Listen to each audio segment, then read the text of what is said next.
Hello, Calc friends. Don't hate me. I'm sorry. I'm as big a procrastinator as the rest of you are, or maybe some of you are anyway. So I just have a very short video. I'm going to speak fast and get this done quickly. It's only 11 seconds in. So here it is. So the area under the curve is better described as the area between the curve and the x-axis. So let's do a little quick exploration here. And we're going to look at the function negative x squared plus 1 on negative 1 to 1. So if we draw a little quick sketch of that, we see that we have this function right here.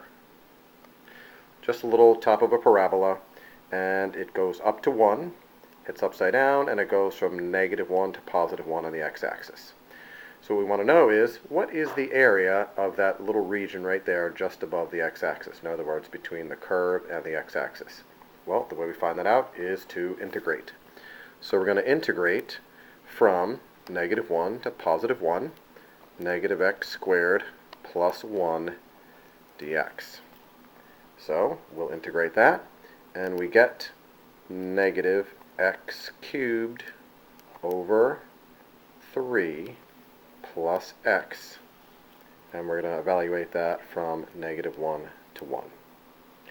So that means we're going to plug in 1 into here, and the negative 1 into here. So plugging in 1, we get negative 1/3 plus 1 minus, plugging in negative 1 there now, so negative 1 cubed is negative 1, and negated that would be positive 1, so that's 1/3. Plugging in negative 1 there, we got minus 1. And as it turns out, this is going to be negative 1/3 plus 1 is 2/3 minus, and this is 1/3 minus 1, so that's negative 2/3, so that's 2/3 minus negative 2/3.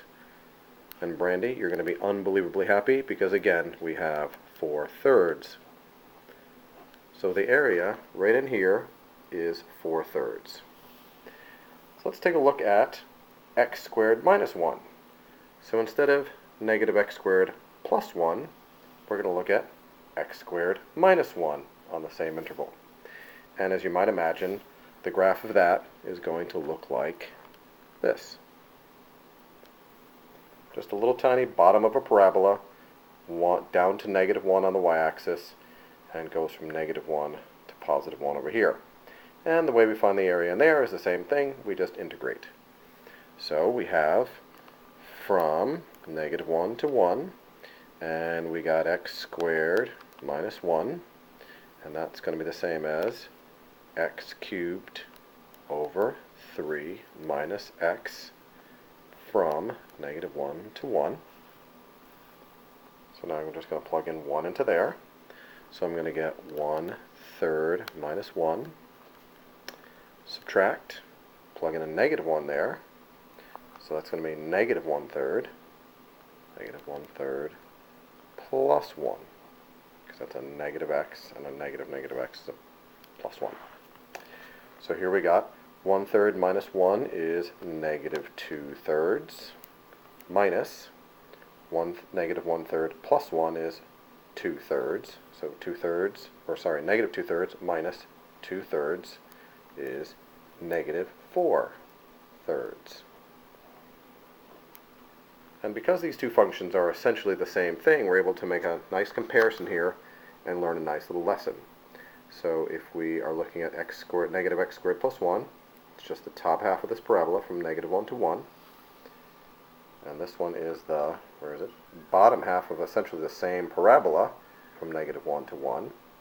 And what we see when we look at this graph here, which is entirely above the x-axis, the area is positive 4/3, and when we look at this graph over here, which is on the interval we're interested in, entirely below the x-axis, we see that the area is negative 4/3. So we've learned here that any area above the x-axis is considered to be positive, and any area below the x-axis is considered to be negative. So area below the x-axis is considered to be negative. So we are partway done. So that part is done. So let's think about the function then on 0 to 2 pi of sine of x dx. Well, if we make a little quick sketch of that, we have this and we have this from 0 to 2 pi. And as you can imagine, we have some area here that's above the x-axis. We have some area here which is below the x-axis. And as you might imagine, because of symmetry, they are exactly the same. So the area here is positive, the area here is negative. When we add those two areas together, we end up with an area of 0. So the integral from 0 to 2 pi of sine of x, it turns out to be 0, because the area above cancels out the area below. Okay, let's jump down to here. So we're going to find the area under the curve, which really means between the curve and the x-axis, of this function here, which is a little more complicated. X cubed minus 8x squared plus 19x minus 12 on 1 to 4. So, I'm not actually going to go through the whole sketching part of this, but we're only going to go from 1 to 4, and I set it up here, 2, 3, 4, so that it would do pretty much the following thing right here. I just created this function, so it would do that, or something like that anyway. 1, 2, 3, 4, actually maybe it comes back up here, maybe. So anyway, so there's more area above than there is below, so there's more positive than there is negative, so what we should have is a somewhat positive answer here. And so let's go ahead and actually do that. We're going to go from 1 to 4 of that function right there. So we have the integral from 1 to 4 of x cubed minus 8x squared plus 19x minus 12 dx. So then we're just going to integrate that. So we're going to get x to the 4th over 4 minus 8x cubed over 3 plus 19x squared over 2 minus 12x on 1 to 4. And I'm going to save us a whole bunch of calculation time here by telling you that the final answer is 2 1/4. So if we plug in 4 and do all those calculations, plug in 1, do all those calculations, and subtract, right, 4 into there, plug in 1 into there, and we do all the fractions and stuff like that, and we do all our adding and subtracting and so on and so forth, we end up with 2 1/4. So some positive area, some negative area, and the final answer is 2 1/4. Okay, let's jump down here. So let's do a little exploring. We're going to do the integral from 1 to 3 of 2, and we're going to compare that with the integral from 3 to 1 of 2 dx. So we're going to integrate the first one here. Integrating 2 is pretty simple, so we're obviously going to get 2x. So we get 2x right here. We're going to evaluate that from 1 to 3. So that means we plug in 3 first, so 2 times 3 is 6, minus 2 times 1 is 2, and we get 4. No big surprise there. And now we do the same thing, only we put the 3 on the bottom this time and the 1 on the top. So we still integrate, we're still integrating 2, so we're still going to get 2x, only we're going to evaluate that with the 3 on the bottom and the 1 on the top. So that means the 1 goes in first. So 2 times 1 is 2. 3 times 2 is 6, so 2 minus 6 is negative 4. Negative 4. So the moral of the story is, if you switch the order of the limits of integration, you will change the sign of the answer. So if the original answer was negative, it will become positive, and if it was positive, as it was in this example, it will become negative. So switching the order of the limits of integration actually just switches the sign of the result. We're getting close to done. So conclusion, when the limits of integration are switched, the result has the opposite sign. The result has the opposite sign. Okay, so let's just explore this problem right here. So given the integral from 0 to 5 of f of x is 8, that means the area from 0 to 5 is 8, and the integral from 5 to 9 of f of x is 7, that means the integral from, or the area from 5 to 9 is 7, and I will tell you that the integral from 0 to 10, right, we had 0 to 5, 5 to 9, and now 0 to 10 is 16. So we know we have three regions here. We got 0 to 5, that's the first region. 5 to 9, that's the second region. And then we got the entire region from 0 to 10. And we could think about even a fourth region from 9 to 10. So little bits of area. We've got an area from 0 to 5, an area from 5 to 9, and then we got this entire area from 0 to 10 is 16. So you can imagine the first problem I'm going to give you here is, tell me the area from 0 to 9. Well, if I know that the area from 0 to 5 is 8, and the area from 5 to 9 is 7, then the area from 0 to 9 must be 8 plus 7, or 15. So if we just think about these things as areas, they're pretty simple. And then from 9 to 10. Well, we know from 0 to 5 is 8, and from 5 to 9 is 7, so that means from 0 to 9 is 15, and I know 0 to 10 is 16, so the whole thing is 16. 0 to 9 is 15, so it must be from 9 to 10 must be 1, because we just subtracted. Again, taking the entire area, 0 to 10 is 16, subtracting away the area from 0 to 9 leaves us with the area from 9 to 10. And then the area from 9 to 5, notice on the bottom we got the bigger number instead of the smaller number. So we go back up here. The integral from 5 to 9 is 7, so from 9 to 5 must be negative 7. So we got negative 7 right here. And then from 5 to 10, well, I know from 5 to 9 is 7,